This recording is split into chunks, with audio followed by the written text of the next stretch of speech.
So, we're talking about love. God's love. Kuminsan merong mga cartoon, he loves me not, she loves me not, she loves me, tapos tuwa na tayo. Pero anong dapat ang tuwa na dumapo sa ating puso kung nating pagtanto at naisip na mahal tayo ng Diyos?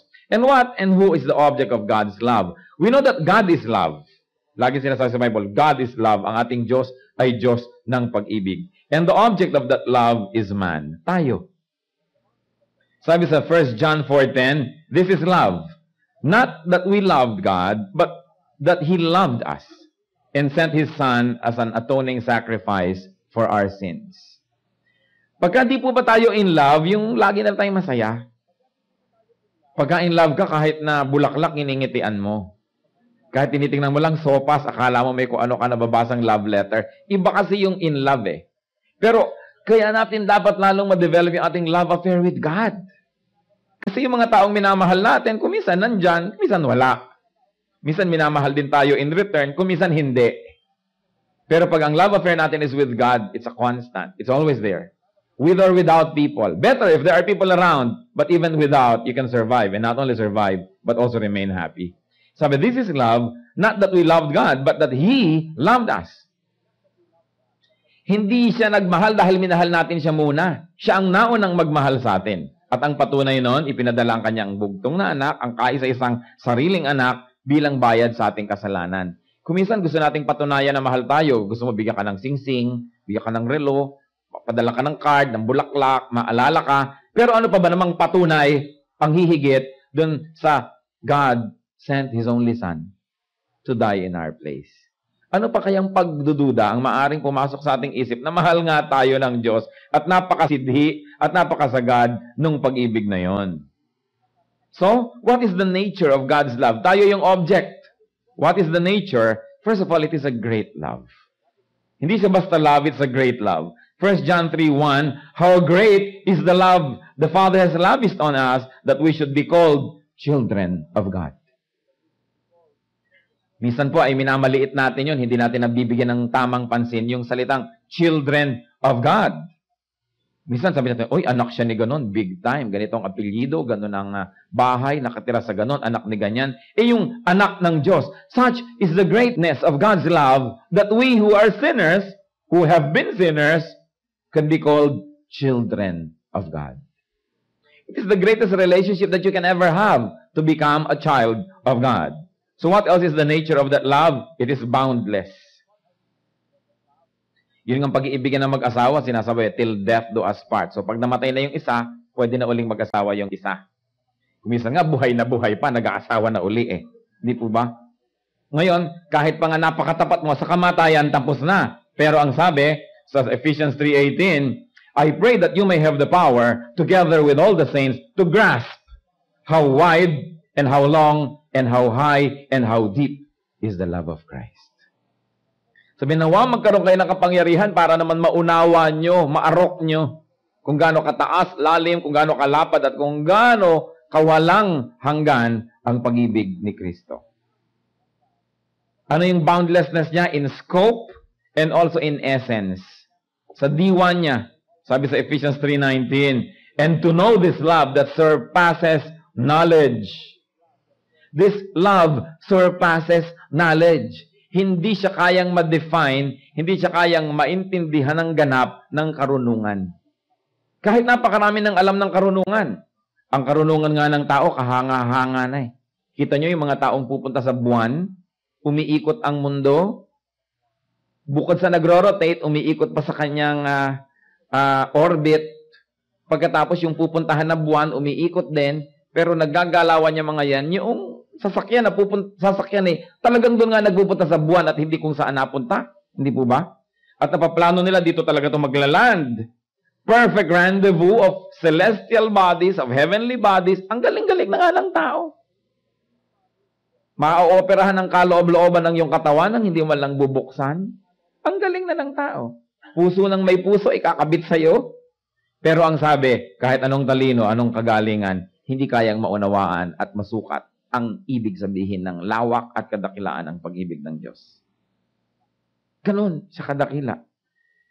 In essence, sabi niya, it is a love that surpasses knowledge. Hindi mo siya maunawa, hindi mo siya maintindihan. And of course, boundless also. Great also, and also, the love of God is permanent. Permanent. Kaya yung iba, mga takot na takot ng umibig, mga pagod na puso, kasi naibig din naman sila, pero yung pala, MWF lang sila. O isang linggong pag-ibig lang sila, tapos hindi na. Pero ang pag-ibig ng Diyos, permanent. Sabi sa Romans 8:35, who shall separate us from the love of Christ? Shall trouble or hardship, or persecution, or famine, or nakedness, or danger, or sword? And then it goes on in the next verse, neither height nor depth, nor anything else in all creation will be able to separate us from the love of God that is in Christ Jesus our Lord. Ganun ka-permanent. That when God loves us and we reciprocate that love, our love for Him will strengthen us in any case that nothing can separate us from the love of God. Naranasan na po yan ng napakaraming mga Kristiyano all over time. Mga sinusunog, ipinapakain sa leon, tinotorture, hinuhuli, pero hindi sila sumusuko sapagkat walang pwede maghiwalay sa kanila sa pag-ibig ng Diyos. This is the greatest love story. Ang mga pinipilahan sa mga pelikulang mga kung anong love ni Juan kay Juana, love ni Pepe kay Pilar, pero mga illusions. No matter how great our love is for human beings, this is the greatest love we can ever have. Ang tanong nagbe-benefit po ba tayo from this love? Do we have this love life? Kaya kung minsan, kumusta ka? Eto, loveless. Bakit tayo pwedeng maging loveless? Eto nga yung greatness ng love ng Diyos. Kasi nakafocus lang tayo, we're fixated on romantic love. At pag talagang romantic love lamang ang tinuunan nyo, talagang madalas loveless. Madalas nga, torture pa yan. Although, meron din namang moments na maganda syempre yan. Kaya nga, inilagay din yan ng Diyos. Pero hindi yan ang dapat focus ng lahat. But the permanent love of God. And how else can we look at the nature of God? God's love, it is unconditional. Walang patakaran. Pambihirang pag-ibig ito. Romans 5:8, but God demonstrates His own love for us in this. While we were still sinners, Christ died for us. Kailan po ba namatay si Kristo para sa inyo at para sa akin? Nung bang born again na tayo? Nung bang tinanggap na natin siya at nung nagpapakabandal na tayo? Hindi po ba? Nung hindi pa natin siya pinapansin, hindi pa natin siya kinikilala, makasalanan pa tayo, nabubuhay pa tayo sa kasalanan, that's when Christ died for us. Nauna siyang umibig. Inibig niya tayo nung di pa tayo kaibig-ibig. No, ang humanity may kasalanan, destined to go to hell, destined to what? Eternal destruction. That's when God decided that He would die for us. Etong tanong, kung nung araw na hindi pa tayo ligtas, kung nung araw na hindi pa tayo nahuhugasan ng dugo ni Kristo, kung nung araw na nabubuhay pa tayo sa kasalanan at sa kadiliman ng ating mga kung ano-anong mga relihiyon, at kung nung araw na malayo tayo sa Diyos, minahal na niya tayo, di ngayon pa kaya lalo? Na nahugasan na tayo, na kay Lord na tayo, kahit paano nagsisikap na tayo magpakabanal, kinakalimutan na natin yung mga nakaraan, kahit paano tinatalikuran natin yung ating mga bisyo at mga maling relasyon, ngayon pa kaya tayo hindi lalong kamahal-mahal at kaibig-ibig sa tingin ng Diyos?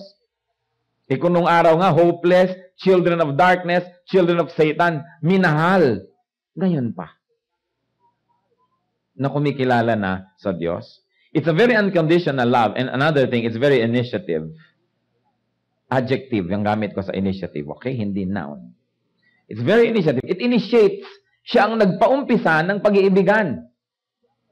Nung hindi natin pinapansin, hindi natin kinikilala, nun niya tayo inibig. Ngayon pa kayang pinansin na natin at kinilala. Mas kinalilimutan paminsan-minsan. Di lalo na ngayon tayong mahal ng Diyos. Kaya dapat walang taong sinasabing loveless ang buhay ko. And what else will characterize God's love? It is very sacrificial. So John 15:13, greater love has no one than this, that one lay down his life for his friends. Ano pa nga naman daw pag-ibig ang mahihigit doon sa inaalay mo ang iyong sariling buhay para sa iyong minamahal? And the Lord has done that. The Lord offered His life for all of us. Kaya sino man ang tatanggap ng pag-ibig na yon, ay matatanggap yon. Pero pwede nyo rin naman tanggihan. Pero sino man ang handa na tumanggap nun, ay tatanggap nun. How else is the love of God described? It is a very comforting love. Philippians 2:1. If you have any encouragement from being united with Christ, if any comfort from His love, blah, blah, blah. In other words, there is love and there is comfort in that love. Kung minsan may nagmamahal sa atin pero very uncomfortable. Minamahal ka nga pero pinoposes ka. Sinasakal ka, ikinukulong ka, hindi ka na makapunta dito at makangiti doon, hindi mo nagawa ito at hindi mo na magawa yon, ginawa ka na niyang property. So, mahal mo nga ako, pero ano nangyari sa akin? Naging mo akong ari-arian. Ipaling dito, ipaling doon, pahingahin dito, huwag pahingahin. Yun ang nangyayari because many people who love smash to pieces the object of their love. But the love of God is comforting. The love of God liberates instead of imprisons. The love of God allows you to be the best person that you can ever be. Kung minsan pag may mahal tayo, hindi natin payagan na mag-bloom, hindi natin payagan na lumago. Gusto natin, maliit ka lang para lagi kang kasya sa aking bulsa. Huwag ka na mag-aral pa, huwag ka na umaten pa niyan. Dito ka na lang. Para haba ka nagiging mangmang, lumiliit ang iyong mundo, mas kaya kita, nasa bulsa kita. May mga ganyang love. Kung minsan nakakapagsisi, bakit ba naibig pa ako ng taong ito? Kung pwede ko lang ibalik ang kahapon. Hindi po ba? Kung minsan ay ganyan lang himutok ng mga nag-aasawa. But the love of God is comforting. The more of it, the better, the nicer. And then finally, although there are many traits of God's love, but we will concentrate on 7 now, God's love is corrective. Nagpapatino. Nagtatama. Revelation 3:19, those whom I love, I rebuke and discipline. Yan ang sabi ng Panginoon. Bagamat comforting, pero yung comfort sa tama. Hindi comfort sa mali. Kasi marami pong comfort sa mali eh. Maraming guminhawa nga ako pero mali. Pero may bayad uli yun. But God's love is corrective. So, napakatayog, napakaganda ng pag-ibig na ito. Ano po ang bunga ng pag-ibig na ito sa tao? Anong nagiging advantage natin? Anong napapala natin kung mamahal tayo ng Diyos? Unang-una, when this love of God is received, it brings salvation to people. Iniaalok eh. Hindi po namimilit ang Diyos, pero inaalok. Pagka itong iniaalok niya na to ating tinanggap, anong nagiging bunga? Naliligtas tayo mula sa maraming bagay. Unang-una, mula sa kaparusahan ng kasalanan. Lahat tayo makasalanan, walang exemption. Maliit, malaki, kasalanan pa rin. And sin should bring us to hell. But when you accept God's love, yung inaalok niyang, halika, mamahalin kita, mahalin mo ako. Maging anak kita, maging magulang mo ako. Ibig sabihin nun, pag tinanggap natin na magkaroon tayo ng personal na relasyon, hindi relihiyon, personal na relasyon sa Diyos. Tinatanggap natin yung kapahingahan mula sa kaparusahan ng kasalanan. We receive salvation. Bakit? Sapagkat ang ginawa ni Kristo doon sa krus, ang kanyang kamatayan, ang kanyang hirap, ibibigay sa atin yung premyo nun, which is salvation. At kinuha niya yung ating kasalanan, ang ibibigay niya sa atin yung kanyang kabanalan, kaya sa tingin ng hukuman sa langit, tayo'y banal. Therefore, those who have faith in Christ, those who accept Christ's love, get saved. Hindi na sila kailangan pang magpunta sa hell for their sins because Jesus already paid for those sins. Kaya lang, bagamat ang bayad ng Panginoon sa kasalanan ay ganap at sapat para sa lahat, ito magiging epektibo lang dun sa tatanggap. Parang meron akong hain, ang dami-daming pagkain, pwede kayong mabusog lahat, pero ang mabubusog lang yung kakain. Kasi hindi kayo kumain, hindi kayo mabubusog kahit meron pa. Ganon din yung salvation na ibinibigay ng Panginoon. Ang naliligtas lang yung tumatanggap. So ito bang unang-unang bunga ng ating loving relationship with God, that salvation is received. Another thing, graces and blessings happen when we return God's love. Ang unang-unang grasyang ibinibigay ng Diyos, pag tinanggap natin ang kanyang pag-ibig, nasisave tayo. Nagkakaroon tayo ng kakayahan na maging bagong tao. Hindi automatic na nagiging bagong tao, nagkakaroon tayo ng kakayahan na maging bagong tao sa pagsunod natin sa Kanya. So what else happens when you accept salvation after that? We begin to accept and receive graces and blessings when we return God's love. Ibig sabihin, tinanggap ko, naaligtas ako, pero pag minahal ko ang Diyos in return, sinuklian ko ang kanyang pag-ibig at pagmamahal, nagkakaroon na naman ako ng maraming mga blessings. Pwede sigurong hindi pera, pero hindi naman ako nagkagastos. O di blessing din yon. Marami pong forms of blessings na dumarating sa ating buhay. And what else happens when I accept and then return God's love that it grows? Love for God and love for other men is developed. Ngayon lang ako nagkakaroon ng pag-ibig sa aking kapwa. Pag tunay na naranasan ko na ang pag-ibig ng Diyos. Ang sinasabi po ng Panginoon sa New Testament, kung ang binabati nyo lang ay yung bumabati sa inyo, maging ang mga hentil at mga makasalanan, ginagawa yon. Kung ang minamahal nyo lang, yung nagmamahal sa inyo, pati mga makasalanan at wala sa Diyos, ganun din mahal din nila yung kamag-anak nila Kung ang binibigyan nyo lang, yung nagbibigay sa inyo, kahit sino, ginagawa yon. Pero, ang mga anak ng Diyos, nakakangiti sa hindi ngumingiti sa kanila. Nagbibigay sa hindi nagbibigay sa kanila. Nagmamahal sa hindi nagmamahal sa kanila. In fact, nagmamahal doon sa mga nakakainis. At bakit po nangyayari yon? Kasi naranasan na ang pag-ibig ng Diyos. Dahil ang totoo, ganoon ang pag-ibig ng Diyos sa atin. Minahal niya tayo nang hindi naman natin siya mahal. Binigyan niya tayo nang wala naman tayong ibinigay. Kadalasan nga, patuloy pa tayong binibigyan nang wala rin tayong ibinibigay. Iniibig tayo ng Diyos kahit tayo nakakainis. Sa palagay nyo ba, hindi kayo nakakainis? Hindi po ba? Kung minsan, ang lakas-lakas ng loob natin sabihin, nakakainis siya. Siguradong sa atin may naiinis din. Alangang wala. Nakakainis din tayo.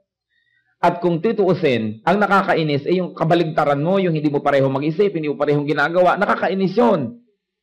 Hindi ba kabaligtaran tayo ng Diyos madalas? Ang banal-banal niya, ang dami-dami nating kasalanan, ang dami-dami niyang gustong gawing mabuti, tayo naman, ganito lagi, kakontra ng kakontra, nakakainis tayo. Pero mahal tayo ng Diyos. Yun ang pagmamahal na hindi maisip ng 10 scientist. Hindi kayang abutin ng mind, ng brain, ng intelligence na pinag-uusapan natin kanina. Nasaan ang logic ng pag-ibig na to? Ba't wala namang itinatanim umaani? Hindi ko naman siya minamahal. Bakit niya ako minamahal? Hindi naman ako kaibig-ibig. Ba't ako iniibig? Paano nyo malalaman, mga kapatid, na ang pag-ibig ng Diyos nagbubunga na sa ating puso? Pag yung unconditional love niya sa atin, nauulit na natin sa iba. Aba, namamahal ko na yata yung hindi ka mahal-mahal. Bakit ganon? Bakit nababati ko na yung mga hindi bumabati? At saka hindi plastic, totoo sa puso ko. Bakit ako nagbibigay, hindi ako pinasasalamatan? Hindi bale, nagbibigay pa rin ako. Para yatang umaandar na yung pag-ibig ng Diyos sa akin. Kung paano niya ako inibig, nakakaibig na ako ng ganong paraan sa iba. Kaya po, mga kapatid, I like to challenge you, isa yan sa mga major real tests. Kung gaano katotoo yung God's love in our hearts. Because those that experience God's love also give it away. Those that truly receive God's love, give it away to other people. Kung anong ibinibigay sa atin, siya nating ibinamimigay. Kaya tingnan natin kung ano ang ating pong sitwasyon. Because one of the greatest fruits of God's love in men is that we become loving like God. Nagiging tayong mapagmahal tulad ng Diyos. Pagmamahal na walang kondisyon, walang patakaran, walang hangganan, at hindi logical. Kasi nga naman, sabi sa New Testament, kung ang mahal mo, yung lang nagmamahal sa'yo, polite ka lang doon sa polite sa'yo, Gentiles do that. Hindi yan distinction. Kahit sinong mga pinakabasasamang tao, mahal din nila yung nanay nila, o asawa nila, o anak nila. Sabi pa nga sa Bible, sa Old Testament, mabuti pa ang mga hayop, kahit ang babangis daw ng mga hayop, pinapasuso pa rin ang kanilang anak. Even beasts offer their breast to their young to feed them. So yung kabutihan dun sa mga malapit sa'yo, hindi yun pang-award. Hindi yun bukod tangi, hindi yung kakaiba. Normal lang yun. Pero sinasabi, ang tunay na anak ng Diyos, above the normal. Ang pag-ibig niya, lumihigit sa pag-ibig ng mga hayop at pag-ibig ng masasamang tao. Ibig sabihin na iibig niya ang hindi ka ibig-ibig. Yung love na yon, napakaganda pong isipin. Kaya ang tanong, kung hindi ako ganon, bakit hindi ako maibigin? At ito bang pinag-uusapan nating pag-ibig, hindi emosyon. Hindi yung I miss you. Hindi yung ganun. Kundi yung tinatanggap kita, bagamat gusto kong makatulong para ka mag-improve palalo, pero kung ano ikaw, tinatanggap kita to begin with. At pagkatapos, gagawin kita ng mabuti, kahit di mo ko ginagawa ng mabuti. Yun ang pag-ibig, to be committed to somebody's well-being, no matter what. Hindi kailangan maging emosyonal. Kasi akala natin, emosyonal yung pag-ibig, hindi tuloy natin, sabi, ang plastic ko naman, pag sinasabi ko, mahal ko, hindi naman talaga. Kasi siguro, ang pamantayan, inahanap natin, mamiss natin siya, tatago natin yung picture niya sa ating wallet. Hindi ganung pag-ibig ang pinag-uusapan dito. An intellectual commitment to the well-being of another person, that's love. Hindi kailangan maging emosyonal.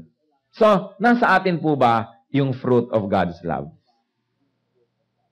Kasi kung hindi nakikita sa atin, isa lang ang ibig sabihin, hindi rin natin tinatanggap siguro yung inaalok sa ating pag-ibig na yon. Kasi pag naranasan natin yung pag-ibig na yon, binabago nun tayo. At ipinararanas din natin yun sa iba. What are the demands of God's love? Siyempre, balance.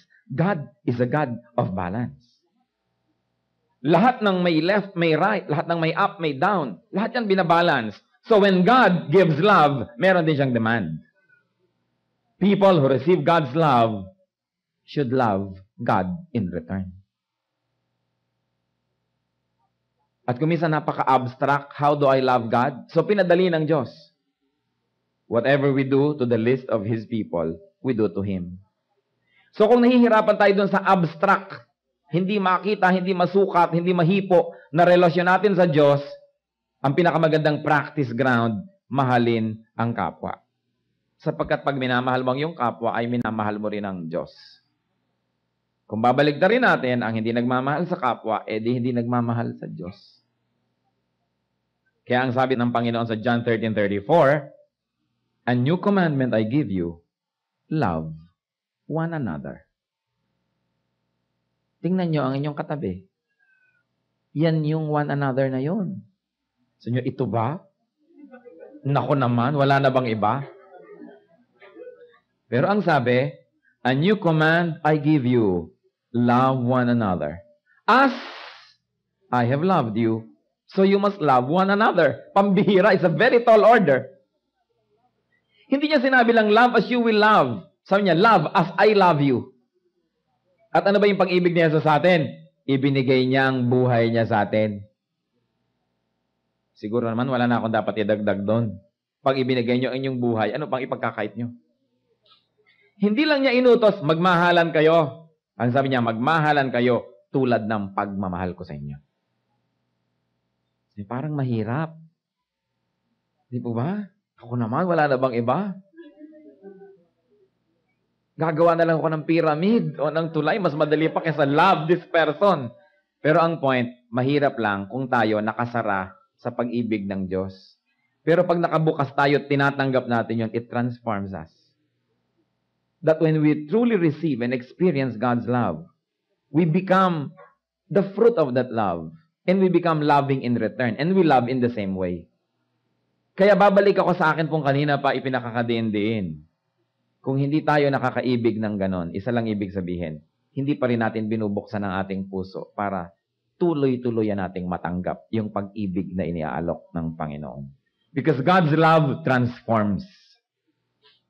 Yung pag-ibig, ang lakas yan magpaiba. Hindi ba? Nakikita natin yung romantic love nga, inibig ka lang na ganon, bigla kang sumipag. Bigla kang gawa ng assignment. Di ba? O assignment niya pala, hindi mo assignment ang ginagawa mo, pero sumipag ka. Di po ba? Yung mga, kumisan, directionless na mga lalaki, biglang na in love at mahusay ang pamakikitungan ng asawang babae, nagpapakatino. Love changes us. Pati mga bata, yung minamahal at hindi minamahal, ibang behavior niyan eh. Ibang klaseng motivation yung love. Eh ano pa kung love of God? Napakahalaga. Sabi niya, love one another. And 1 John 3:16, this is how we know what love is. Jesus Christ laid down His life for us. And we ought to lay down our lives for our brothers. Hindi kayo tanggap lang ng tanggap ng pag-ibig ng Diyos, tapos solo. Kung paano ko inibig, ganun ako iibig. Kung babalik na rin natin, kung hindi ako willing magmahal ng ganun, huwag ko na rin tanggapin yung binibigay ng Diyos. Mahirap, di po ba? Gusto nating tanggapin ang ibinibigay ng Diyos. So dapat willing tayo to pass it on. Kaya may kantang pass it on. Ipasa yan. Ipamigay. Ang miracle ng pag-ibig, habang ipinamimigay, lalong dumarami. Di po ba? Habang minamahal nyo ang isang tao, lalo naman niya kayong namamahal, lalong gumaganda ang samahan. Pero habang ipinagkakait nyo, lalong nauubos. The more you try to keep it for yourself, you lose it. But when you give love away, you multiply it. Because in Christianity, everything you give away, good things you give away, gets multiplied. Kita niyo yung 2 isda at 5 pirasong tinapay? Nung ibinigay noong pastol na bata kay Jesus, minultiply ng Diyos na pakain lahat ng tao. When you give to the Lord, He multiplies. Whatever we give in the name of the Lord is multiplied. Kaya pati salvation, sharing, pagka sinishare nyo yan, binibigay nyo sa tao, dumadami ang believers, dumadami ang kilos ng Panginoon sa puso ng bawat isa. But we've got to what? Give it away.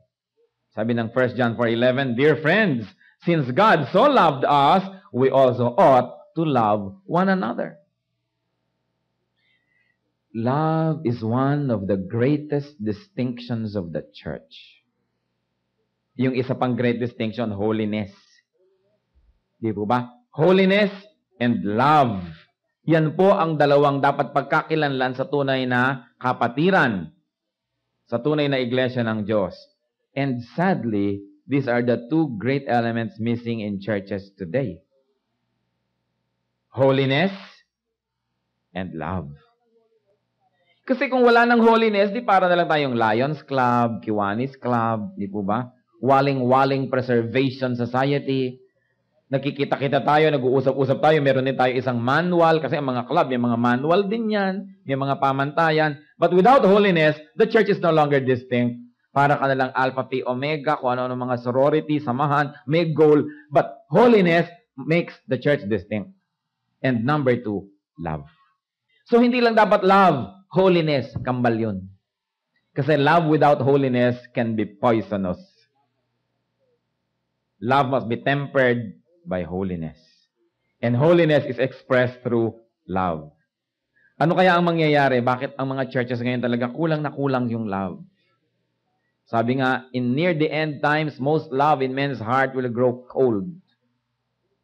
And it is happening. There is very little love going on around in the church. Kasi una siguro, lalo yung mga urban churches, dumating at umalis ang mga tao, papalit-palit. Pag nagtampo ng konti si ganun, lipat sa kabilang church. Anong sabi sa Deuteronomy 6:5? Love the Lord your God with all your heart and with all your soul and with all your strength. Napakalalim ng hinihingi na ito. Sabi, sa panapalagay yung misis ko dito, parang wala yata. Diba? Saan panapalagay yung anak ko rito, yung nanay ko. Hindi naman sinabing huwag kayong magmahal ng iba eh. Pero sinabi, ang number 1, Diyos. Hindi ako nagsasawang ulit-ulitin kasi alam niyo po ito sa mga pinakamalaking hiwaga sa akin nung bago akong Christian. Sabi ko, napaka-egocentric naman ng Diyos. Sobrang naman siyang selfish. Gusto na niya, siya na lang ang number 1 sa lahat ng tao. Bakit kaya? But then, the Lord made me realize that He likes to be number 1 in our lives because He cares for us.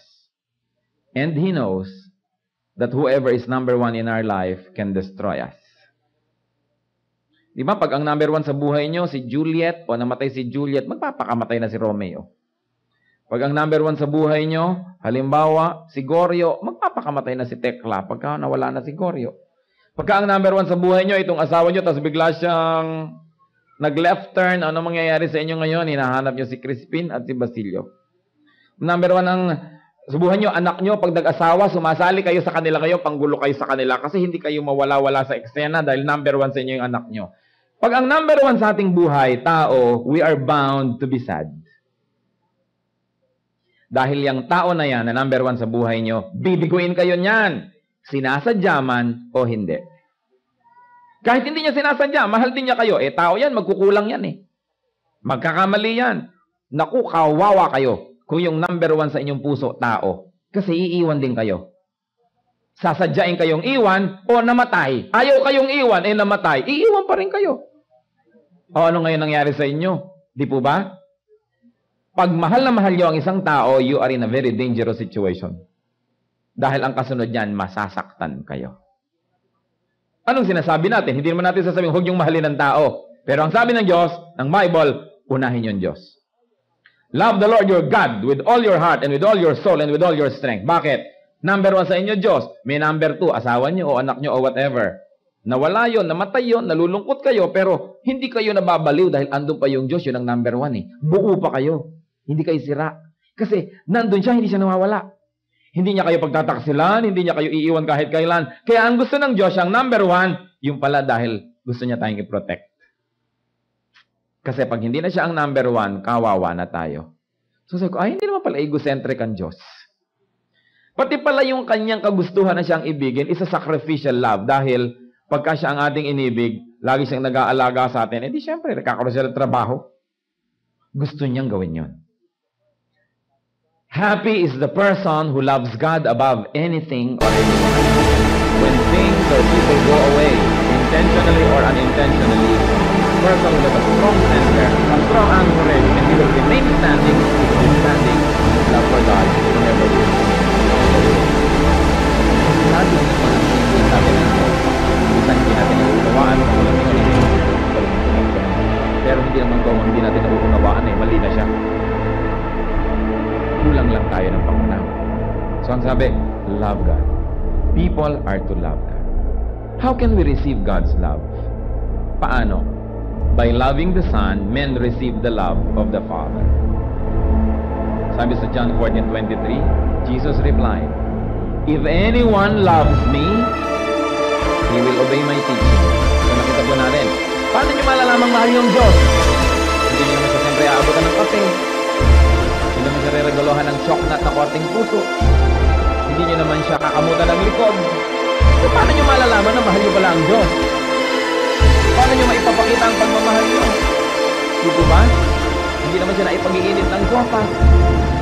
Hindi naman siya naaalagaan. So, paano ko ipapahayag ang pag-ibig ko sa Diyos? Ito pala, sundin mo ang utos niya. Yun ang pahayag at patunay at patotoo na nakikipag-ibigan ka sa Kanya. O kaya din ngayon, lalo nang dumali na malaman natin kung meron nga ba tayong love affair with God o wala. If anyone loves me, he will obey my teaching. Yun ang sinabi ng Panginoon. Hindi yung iuukit niya aking pangalan sa puno.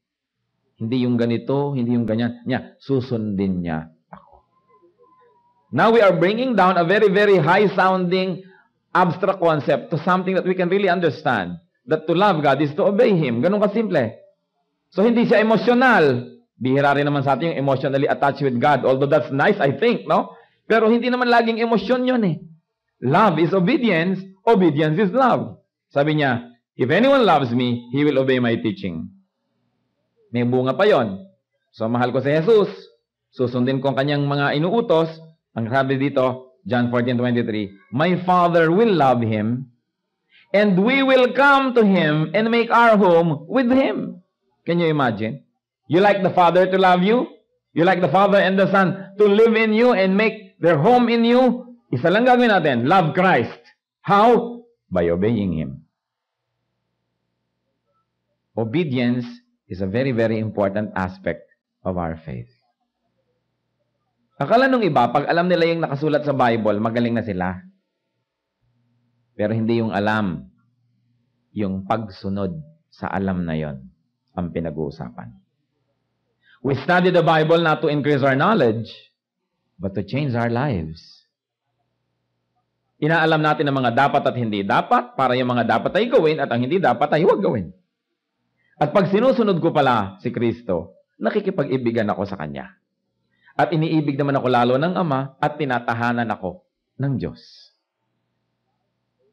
So, love, holiness, obedience. Important qualities ng mga anak ng Diyos. Ano pa ang ating mga natatanggap? By loving the Son, we receive love. But we can also lose that love. Nawawala rin ang pag-ibig ng Diyos. Hindi po yung pag-ibig na nagdadala ng salvation, kasi hindi pwedeng tanggalin. Kundi yung bonus nun, yung pag-ibig na nagbibigay ng mga fringe benefits. at kung ano-ano. We can lose that. Sabi sa John 15:9, as the Father has loved me, so have I loved you. Now, remain in my love. So pag sinabi ni Jesus, remain in my love, ibig sabihin pala, you may not remain. It is possible not to remain in the love of Christ. This is not salvation we're talking about, all right? But the blessing, the protection, the peace, the good graces that we get out of a relation.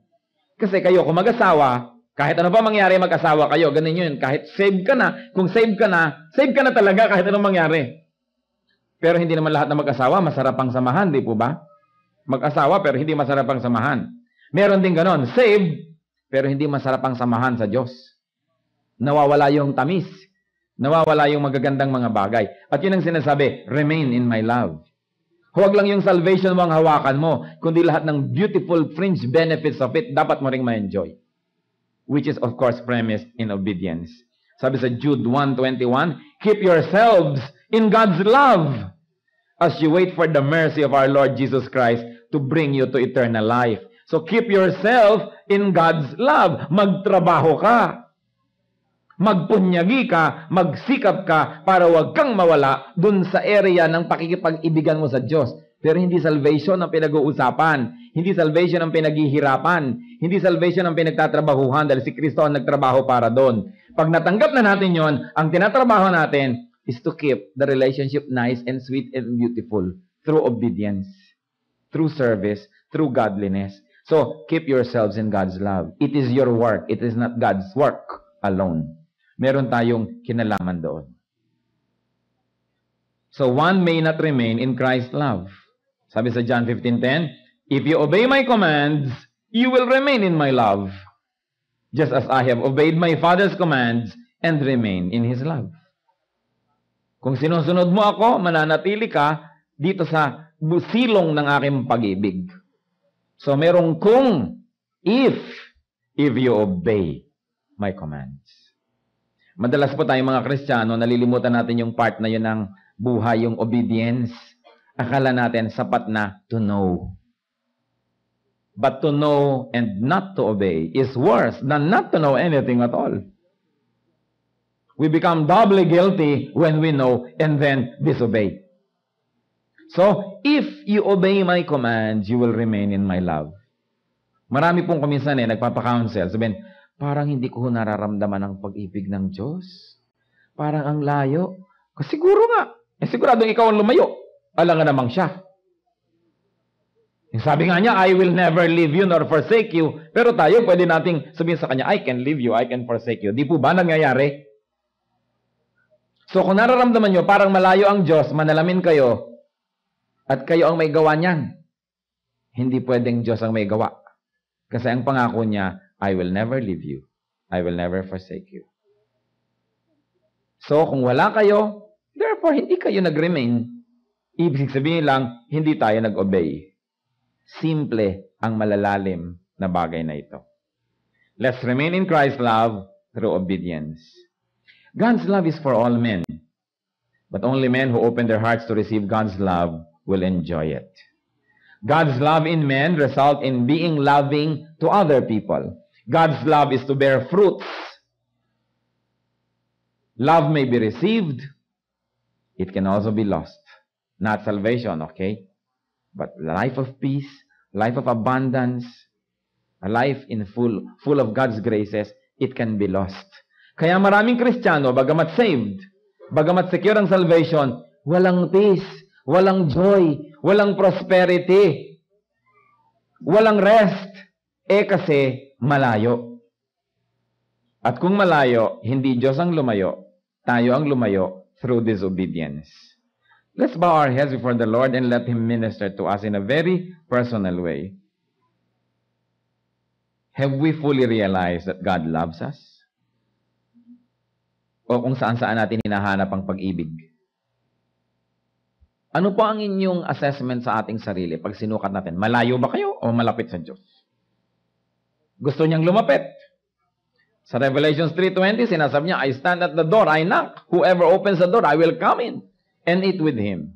So pag wala siya at hindi niyo kasama sa loob, ibig sabihin, hindi niyo pinagbubuksan. Kasi ang sabi niya, I knock. Kaya meron po tayong responsibilidad. Pag matagal ng Kristiyano, kuminsan nagiging ritual na lamang ang pananampalataya, hindi na matamis, hindi na kapanapanabik. Yung gustong magbukas ng puso nyo kay Kristo. Gusto nyo mag-umpisa ng isang loving relationship with Christ. Hindi nyo alam kung nabuksan nyo na ba nun o hindi pa, pero ngayon makakatiyak kayo. If you like to open your hearts to Christ, and you like to say, "Oh Lord Jesus,